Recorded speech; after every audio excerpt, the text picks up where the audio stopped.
Welcome back to another coding challenge. Today, we are tackling the brick wall problem, a classic interview question that tests your ability to optimize geometric calculations using hash maps. Imagine a rectangular wall built from rows of bricks. These bricks have the same height but different widths. Your goal is to draw a vertical line from the top of the wall to the bottom, such that it crosses the fewest number of bricks possible. However, there is a catch. You cannot draw the line along the very left or the very right edges of the wall. Let's clarify what counts as crossing a brick. If your line goes through the solid part of a brick, that counts as a cross or a cut.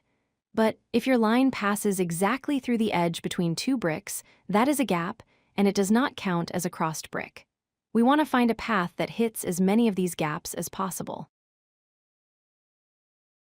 Here is the key insight to solving this efficiently. Minimizing the number of bricks you cut is mathematically identical to maximizing the number of gaps you pass through. Since the total number of rows is constant, if we find a vertical position where the most gaps align, the remaining rows at that position must be the bricks we are forced to cut. In code, the wall is represented as a list of lists.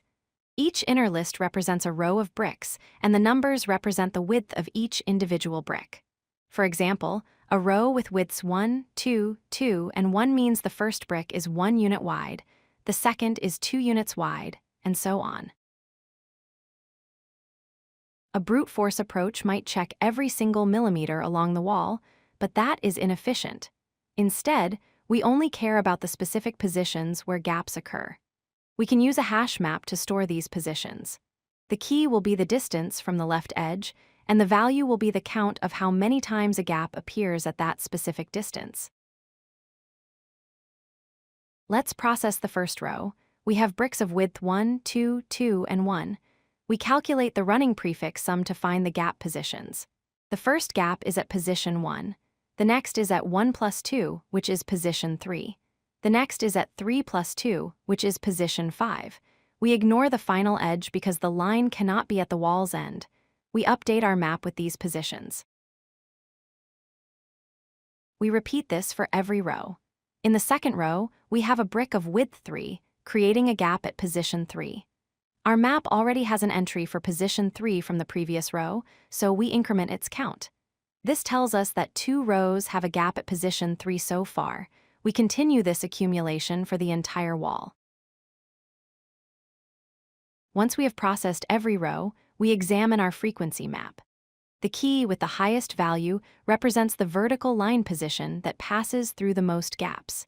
In this example, position 4 has a frequency of 4, meaning 4 separate rows have a gap aligned at that exact spot. Finally, we compute the answer. The minimum number of crossed bricks is simply the total number of rows minus the maximum number of aligned gaps. If there are 6 rows and the best line passes through 4 gaps, then it must cut through the remaining 2 bricks. Be mindful of edge cases. If the wall has no internal gaps at all, like rows consisting of single solid bricks, your map will be empty and the maximum gaps will be 0. In this case, the answer is just the total number of rows. Also, remember strictly to exclude the final width of each row to avoid counting the wall's rightmost edge. This solution is highly efficient. The time complexity is big O of n, where n is the total number of bricks, because we iterate through each brick exactly once. The space complexity is big O of m, where m is the total width of the wall, as that is the maximum number of unique gap positions we might need to store in our map. If you like this video, hit that like button and don't forget to subscribe. Visit codelucky.com for more such useful content.